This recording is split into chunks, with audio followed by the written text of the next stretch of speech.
Hello and welcome back to Nostalgia Rewind, the series where I take a look back at some of the games I feel most nostalgic for and see how they hold up now.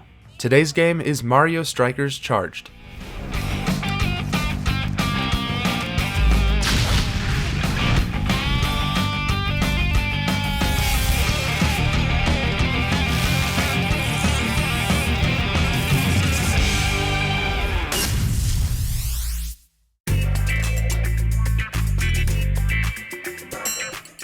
Mario Strikers Charged was released in 2007 for the Wii, and is a sequel to the first game in the series, Super Mario Strikers, that released in 2005 for the GameCube.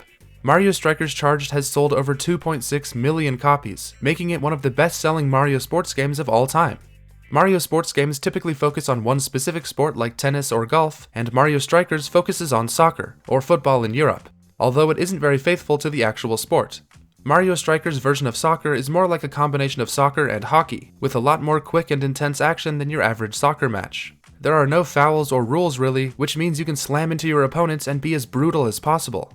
Out of all the Mario sports series, Mario Strikers has always been my favorite since it basically creates its own sport that feels unique to the Mushroom Kingdom. I'm so glad they're finally making a new entry in this series with Mario Strikers Battle League on the Switch, and it gave me the perfect opportunity to go back and play this game again. Another thing I love about this series is that it's surprisingly gritty for a Mario game. Just take a look at this incredible opening intro movie. It's probably one of the most epic things Mario has ever been a part of. It starts with Bowser shoving Mario to the side and jumping down into the arena, and I absolutely love this shot of Mario jumping in after him. And Bowser crashing onto the ground timed right with the rock music is just perfection.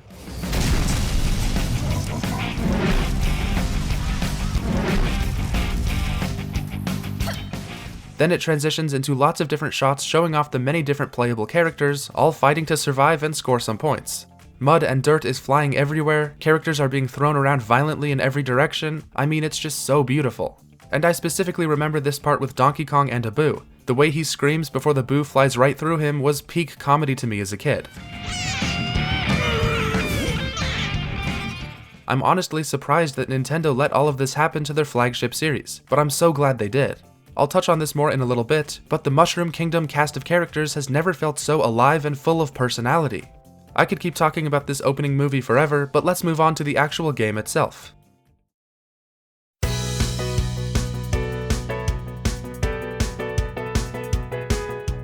From the main menu, we can see the many different modes that are available. There's a versus domination mode, the Road to the Striker Cup, which acts as the single-player experience, striker challenges, training in the form of Strikers 101, and online play that doesn't work anymore. There's also a cool Hall of Fame option where you can see everything you've accomplished so far. Heading into a match, we can see that there's 12 playable characters. Only I guess I never actually unlocked the last two characters. That's weird. There's Mario, Peach, Donkey Kong, Waluigi, Luigi, Wario, Bowser, Yoshi, Daisy, Bowser Jr., and Diddy Kong and Petey Piranha are the last two who are supposed to be here. Overall, I think this is a pretty solid roster of characters, but it isn't as big as something like Mario Super Sluggers. But I think they got all the really important Mario characters in here, so I'm okay with it. I do miss the days when Diddy Kong was included in everything. The best part about the characters in this game is how distinct they feel from each other. Each character has so much more personality and charm than usual, with characters like Waluigi and Wario being at the peak of their existence. Each playable character gets their own special opening for both home and away games where they fall out of the sky, and these are just amazing. I won't show you every single one, but some of my favorites include both of Wario's entrances,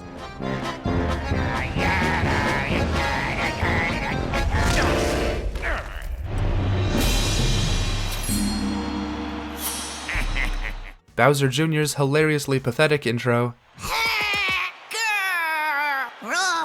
Luigi has a fantastic entrance,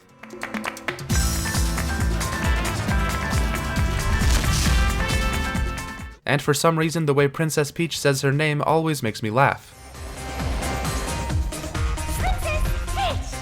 Honestly though, every single character intro is fantastic. They highlight what makes each character so great. All the voice actors are doing an incredible job. Charles Martinet especially is really giving it his all. Wah! Wah!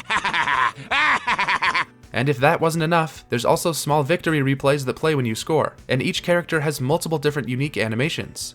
There's even some animations that play when you're losing. I mean, they really packed this game full of personality. I know there are a lot of people upset that the victory animations in Battle League aren't as edgy as they used to be, but I'm surprised the ones in Charged even got approved in the first place. Obviously, I would like it more if Battle League was more gritty, but I'm just glad this even happened at all. I also have to mention the incredible official art for each of the characters. This visual style looks so great, and I'm really glad they're bringing it back for the next game. For me personally, I think this is the best these classic characters have ever been, since they're allowed to do some wild stuff. All of this attention to detail makes the matches feel so energetic and exciting, and really makes playing this game a blast. Once you select your team captain, you get to choose 3 different sidekicks to be on your team, including Koopa, Toad, Drybones, Boo, Shy Guy, Monty Mole, Hammer Bro, and Birdo. Each sidekick has different stats and special moves, so you have to find which playstyles work for you and build the best team. And each sidekick also gets their own special animations when they score, which is amazing. And the last major characters to cover are the Critters, which act as the goalkeepers for your team. I love how intense these guys are, and they have some great animations as well. To be honest, I'm sad that they're getting replaced by Boom Booms in Mario Strikers Battle League. In my opinion, the Critters have a lot more personality and add to the overall gritty feel of the game.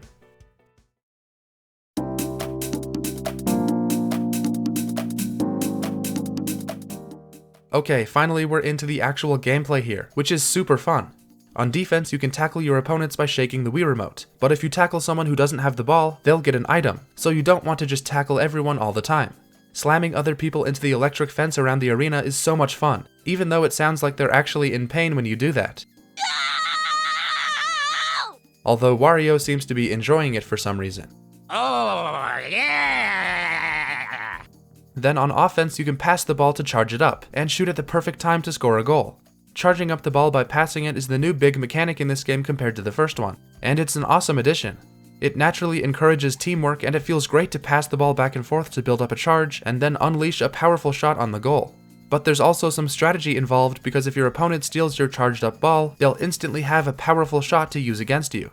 Each character can also dodge by pressing up on the D-pad, and this will become an essential move later in the game. I never got super good at using it though, as it's pretty difficult to time it perfectly to avoid a tackle. Each sidekick has a special move they can pull off by holding down B, but these can be hard to pull off against higher difficulty opponents, since if you stay still for a second you'll get body slammed. And each special captain character has a Mega Strike that you can do in the same way as the sidekick special, by holding down B. But this time you'll have to do a little timing minigame first. The first time you press B determines how many balls you'll shoot, and the second button press determines how accurate each shot will be. Obviously the best case scenario is getting as many shots as possible and making them super accurate. But most of the time, getting fewer shots but still staying accurate is the best plan since it takes less time. Each Mega Strike looks super cool. They decided to give each character a visual style and theme which works really well. For example, Donkey Kong is based around thunder and lightning, while Luigi is based around thorns and vines, and Mario is themed around fire. This makes the characters feel even more unique and interesting, and I wish they would have kept these theming choices in future Mario spin-off games. And on top of all of that, each captain also has a special unique item ability they can use during a match, like Donkey Kong slamming the ground and shaking the arena, Mario and Luigi turning huge, Wario creating a fart cloud, and Bowser breathing fire. The crowd even starts cheering the captain's name once you have a special item. Another fun detail is that your team's captain will shout for you to pass the ball to them, and I absolutely love Wario screaming, I'm open! Give it to me! Give me the ball! It's stupid! Once your opponent gets a successful Mega Strike themselves, you play as the goalie and have to defend against the incoming shots by playing this short minigame using the Wii's motion control pointer. Depending on the accuracy and intensity of the shots, they will appear a lot faster, so you really have to have good instincts to block everything consistently. I love that they made this a skill-based thing, instead of just having you watch to see if your goalie blocks the shots, because that would have felt cheap and luck-based. But now when the game is tied and into sudden death overtime, you feel like you can actually stop all the shots if you're good enough, which is super stressful but lots of fun. There's a ton of different arenas to choose from, with each having a distinct visual style and atmosphere. They also brought back a lot of the classic arenas from the first game, so there's a whole lot of content. There's a total of 17 arenas once you unlock them all, which is more than enough for me and keeps things feeling fresh. Okay, I think that's most of the basics of the gameplay. There's a lot of great mechanics woven into this sport. The matches are intense and epic, full of tense moments and close calls. When you're just playing in the domination versus mode against your friends and family, this game is a near perfect experience. But playing against computers can highlight more of its flaws. But as a casual couch co-op game, it doesn't get much better than this.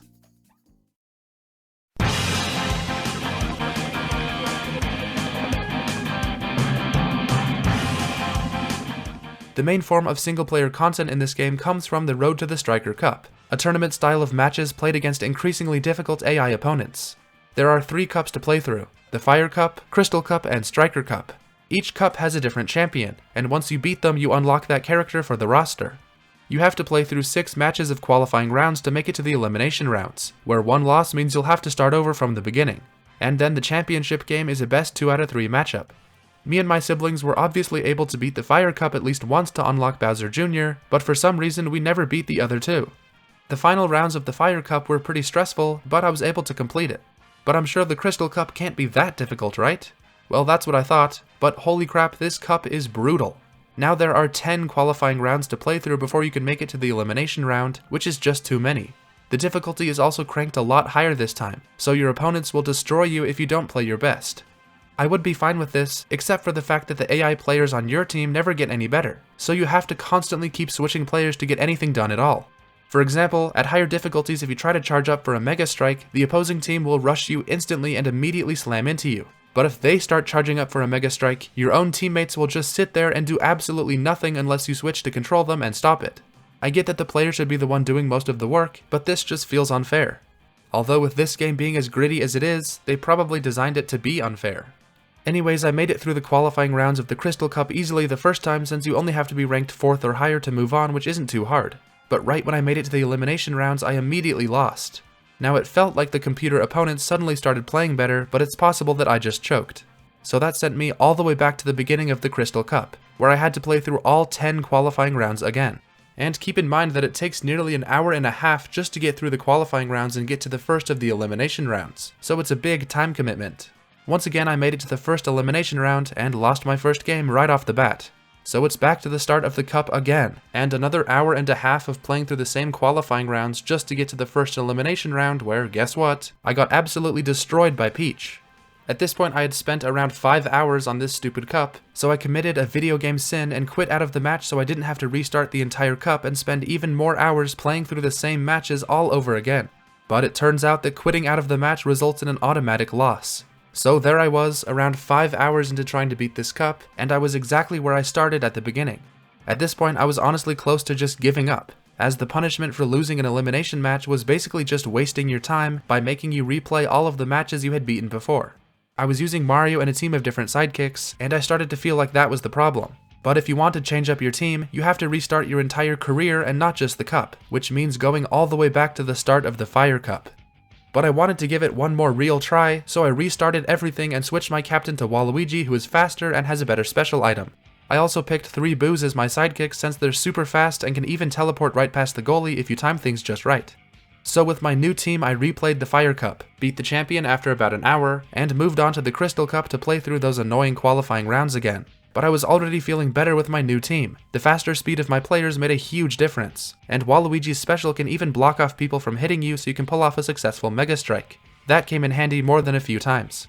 And I was back to the first of the elimination rounds, and I was super stressed knowing that there was nothing I could do to progress except win fair and square. I somehow managed to win the first round, and then the next, and then the next. Finally, I made it to the champion matchup against Diddy Kong, and I was terrified of losing and restarting again for the 5th time.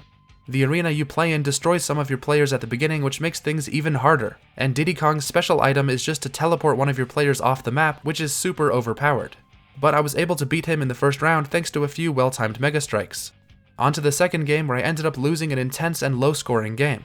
This means it's time for the final game of the championship, where its next match wins. I cannot explain to you how scared and stressed I was going into this match, knowing that the punishment for losing would be another hour and a half of my life spent on this game mode.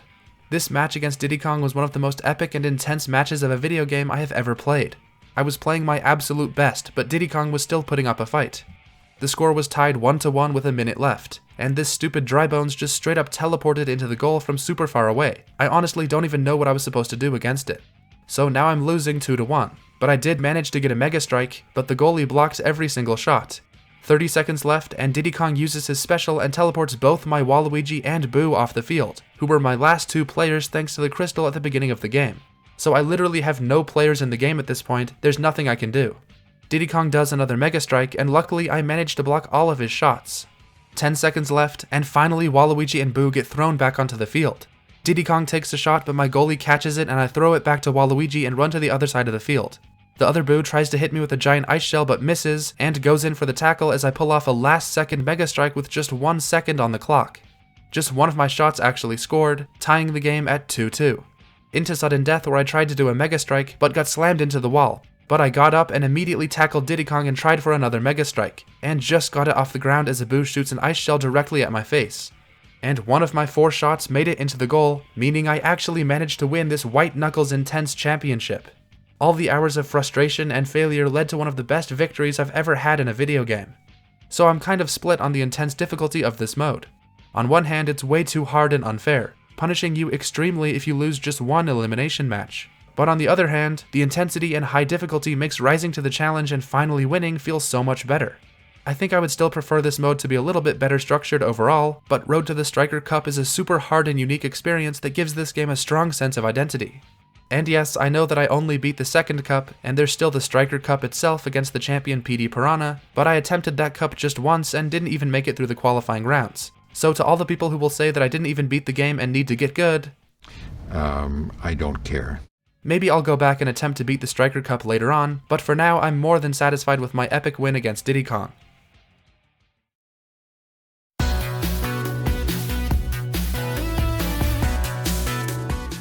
That was a long section on Road to the Striker Cup, but I hope you can see why I wanted to go over it. Mario Strikers Charged presents a tough and unyielding experience with its single-player content that I haven't seen in any other Mario sports game. Honestly, I still think it's a little too punishing and difficult, but I can appreciate this mode for what it is.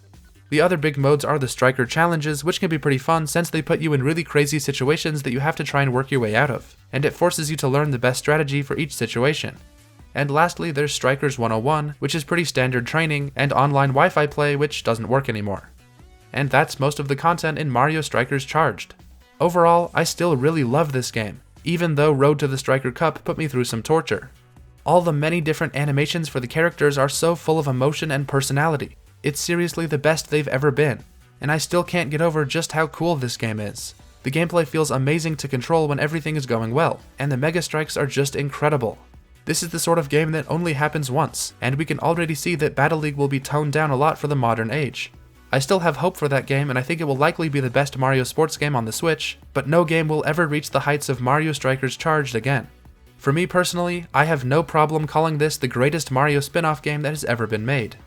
But what do you think? Did you grow up with this game, or have you played this masterpiece? Let me know down in the comments. Hopefully this was a fun trip down memory lane for you guys. I know for me, I have a lot of childhood memories with this one. Thanks for watching guys, and I'll see ya in the next one.